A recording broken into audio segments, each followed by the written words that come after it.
ना इसके हाथ में पैसा है, ना इसकी जेब में धेला है। ये बच्चा किसका बच्चा है? नमस्कार, न्यूज 24 पर इसी सवाल के साथ हाजिर हूं मैं, रोमाना खान। भूख मिटाने को मुट्ठी भर दाना नहीं है, तन ढकने के लिए कपड़ों की एक कतरन तक नसीब नहीं है।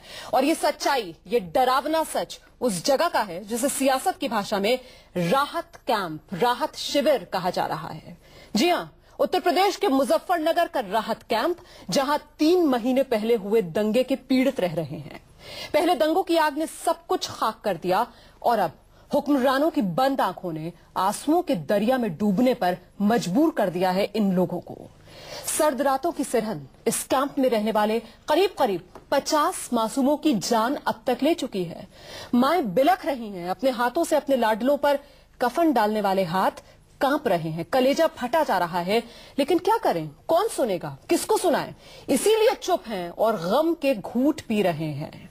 आज हमारे साथ इस दर्द को जीने वाले लोग भी मौजूद हैं, जिनसे हम आपको मिलवाएंगे। लेकिन पहले जरा आप एक रिपोर्ट देख लीजिए।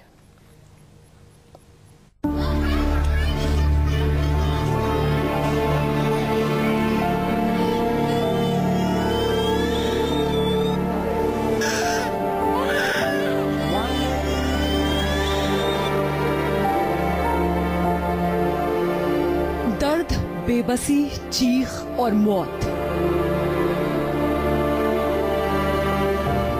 ये अल्फाज उत्तर प्रदेश में मुजफ्फरनगर के इस कैंप में रहने वालों का मुकद्दर बन गए।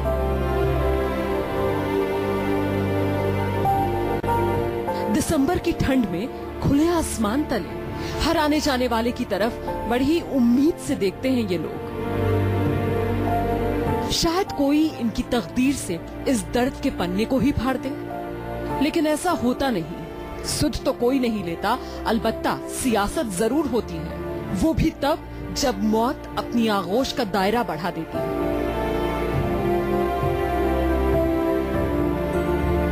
जरा देखिए इस माँ को, अपने कलेजे के टुकड़े को कैसे तसल्ली दे रही है, दिलासा दे रही है, चुप हो जाए।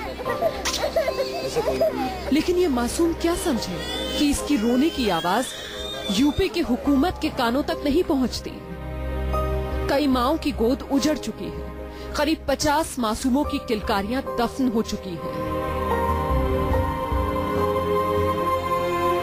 3 महीने पहले दंगों की आग में झुलस गया था मुजफ्फरनगर, लेकिन राख के निशान अब भी इन कैंप्स में हर तरफ दिखते हैं। प्रशासन कह देता है 2 लोग मरे थे, 3 लोग बीमार थे, ऐसे छोटा मोटा आंकड़ा देते हैं, जबकि छोटा मोटा आंकड़ा नहीं है।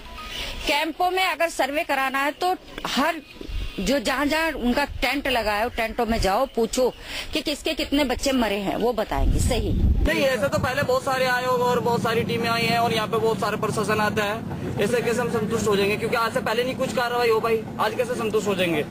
क्योंकि पहले भी हमें आश्वासन दिला के गए कि हम राशन भी भेजेंगे और बहुत सारी चीजों का वादा करके गए।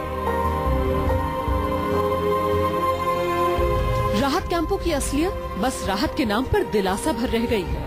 मुजफ्फरनगर एक बार फिर चर्चा में है, एक बार फिर यहाँ लाशों पर राजनीति हो रही है। खबर दर्दनाक है।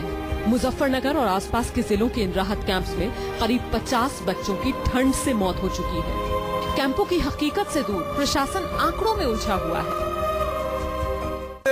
एनसीपीसीआर की जो टीम ने विजिट किया है कल, उनके सामने भी किसी ने क्लेम किया कि 4 बच्चों की डेथ हुई है। आज जांच टीम चली गई है, सेम हमने सीनियर मजिस्ट्रेट की अध्यक्षता में जांच टीम गठित की है। 4 बच्चों की डेथ का जो क्लेम किया जा रहा है, आज उसकी जांच हो जाएगी। अगर इसमें वास्तव में कोई डेथ हुई है तो इसमें बाकायदा जिम्मेदारी निर्धारित की जाएगी। बड़ा ही सीरियस मामला है, और अगर जांच टीम यह पाती है कि किसी की डेथ नहीं हुई है तो अकॉर्डिंगली फिर इसका खंडन किया जाएगा। मौत होती है और एक जांच टीम बना दी जाती है, रिपोर्ट बनती है और फाइलें ऊपर भेज दी जाती हैं। लेकिन हालात नहीं बदलते।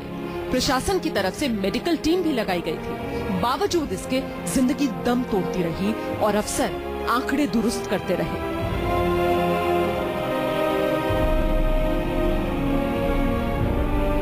तीन महीने पहले 7 सितंबर को मुजफ्फरनगर में दंगे भड़के थे, जिसने आसपास के जिलों को अपनी चपेट में लिया।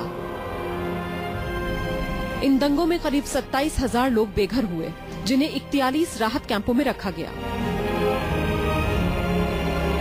जिनका कुछ बचा था वो तो अपने घर चले गए, लेकिन वो कहां जाएं जिनका सब कुछ दंगों ने जलाकर खाक कर दिया। यूपी सरकार ने राहत कैंप खोलकर अपना फर्ज पूरा कर लिया, अफसरों ने तंबू तानकर अपनी ड्यूटी बजा ली, लेकिन जिंदगी यहाँ किस कदर आंसुओं के आगोश में सिमट गई है, इसे देखने की फुर्सत किसी के पास नहीं। जिन माँ ने 2 महीने से अपनी आंचल की छांव में कलेजे के टुकड़ों को छिपा कर रखा, उनकी सांसें भी उखड़ गईं। वो भी चंद लोगों की लापरवाही के चलते। गुनहगार कौन है मुजरिम? कांपते हाथों से अपने मासूमों की किलकारियों पर कफन डालने वाली माएं ये सवाल सूबे की हुकूमत से पूछ रही हैं।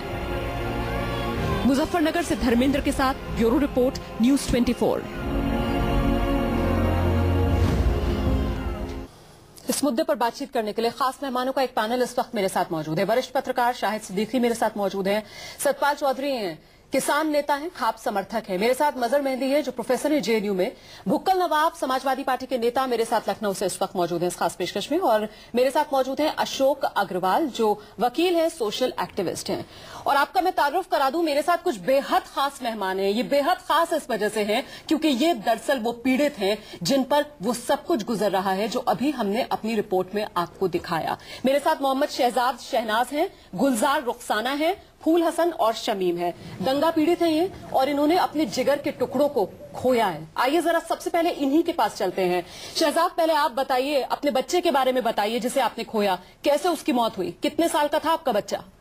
जी, मेरा नाम शहजाद है, 13 साल का मेरा बच्चा था जी। उसे उल्टी लगने के कारण मैं 3 दिन भर्ती रखा जी। 3 दिन वहाँ पे कोई आराम नहीं लगा जी। फिर मैं मेरठ आस्था में ले गया जी। पैसे भी मेरे पास नहीं था, मतलब मैं कर्जे पे मेरे साले ने पैसे दिए रिश्तेदार ने, तो मैंने दिखाया जी, उन्हें कोई भी आराम नहीं लगे जी। बुखार के कारण बहुत ज्यादा परेशानी आई जी, भाई डेथ हो गई उनकी। और रुखसाना अनस तो शायद 4 साल का था। 14 साल में लग रहा था। 13 साल का था जी। अनस की बात कर रही हूँ मैं, अनस की उम्र बताइए और कैसे अनस की मौत हुई? रुखसाना जी, अनस 4 साल का था जी। रुखसाना जी। हाँ जी, मेरा लड़का 4 साल का था, उसको बुखार चढ़ा। जड्डे में पहले ठंड लगी, फिर बुखार चढ़ के हमने उसको डॉक्टर के दिखाया, कहीं भी आराम नहीं लगा।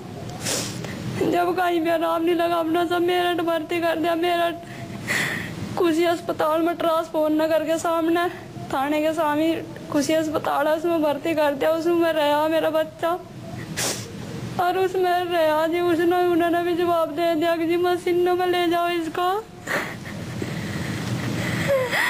फूल हसन भी हमारे साथ मौजूद है। ये 2 परिवार जिनसे मैं आपको मिलवा चुकी हूँ। शहजाद जिनका 13 साल का बेटा तस्लीम था, गुलजार रुखसाना जिनके 4 साल का बेटा अनस था, और फूल हसन और शमीम ने शाइस्ता को खोया है। फूल हसन, बताइए आप शाइस्ता के बारे में। हमारी शाइस्ता का भी टाइफाइड बुखार मलेरिया था जी जड्डे में। ठंड की वजह से ऊपर तो उस पड़ा, नीचे कपड़ा नहीं बिछाने को, कुछ भी कपड़ा बिछाने को नहीं, ना उड़ाने को है कपड़ा जी। एक का कंबल दिया, उसमें कुछ नहीं होता। शाइस्ता ठीक आई थी जी घर पे, तो उसके ठंड की वजह तक गुजरी शाइस्ता। हमारे पास पैसा था, हमने कर्जे पे पैसा लगाया जी, सारा कर्जे पे लेकर। कहाँ से ना डॉक्टर है, ना दवाई देता कोई, ना कोई पैसे देता। बच्चे सबके बीमार होकर नहीं मरने लग रहे जी वहाँ से। संभालिए आप लोग अपने आप को। शहनाज, मत रोइए, इन आंसुओं से शायद किसी को कोई फर्क नहीं पड़ेगा। हमारे साथ समाजवादी पार्टी के नेता भुक्कल नवाब साहब है। भुक्कल साहब, सबसे पहले मैं आप ही से जानना चाहूंगी कि ये बच्चा किसका बच्चा है? जी, ये बच्चा एक माँ का बच्चा है, देश का बच्चा है, और इस बच्चे के साथ पूरी हमारी सहानुभूति है, हमारी पार्टी की सहानुभूति है, और हम लोग जो हैं इसको पूरी निगाह रखे हुए हैं, और हम लोगों ने पूरी इसके बंदोबस्त कर रहे हैं कि किसी तरीके से ये बच्चों की जो मौतें हो रही है ये मौतें न हो। और इसीलिए हमने 1800 परिवारों को 900 करोड़ रुपये दिया था। लेकिन भुक्कल साहब, मैं आऊंगी आपके पास। शाहिद सिद्दीकी, ये जो बात कही जा रही है भुक्कल नवाब साहब की तरफ से, क्या यकीन होता है इस बात पर आपको कि ये मानते हैं कि ये बच्चा देश का बच्चा है?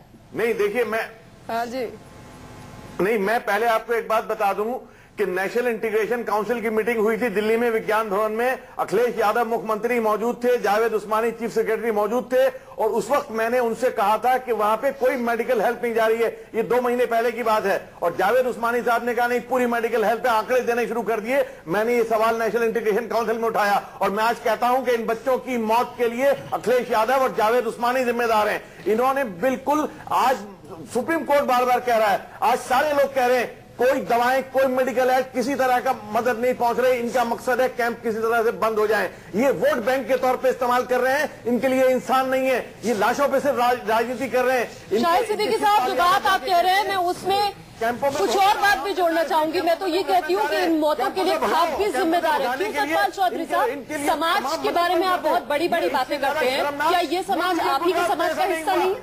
नहीं, बिल्कुल हिस्सा है। और पहले तो हम ये बता दें कि वहाँ बहुत कोशिश की गई। हम लोगों ने भी यहाँ दिल्ली से शुरू की सद्भावना यात्रा, और उत्तर प्रदेश की सरकार ने यूपी के बॉर्डर पर उसको रोक दिया गया।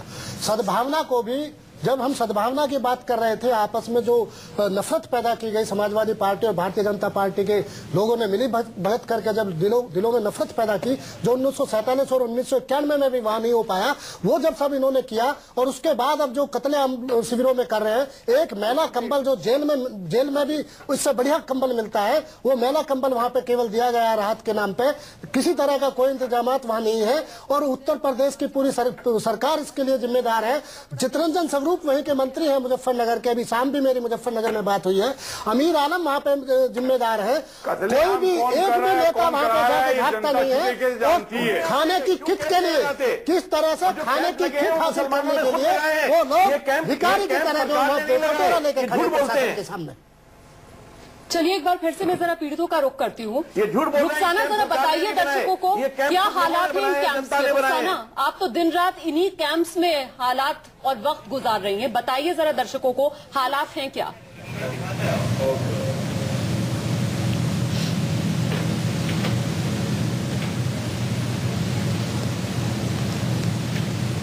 शहजाद, मेरी आवाज मिल रही है आपको?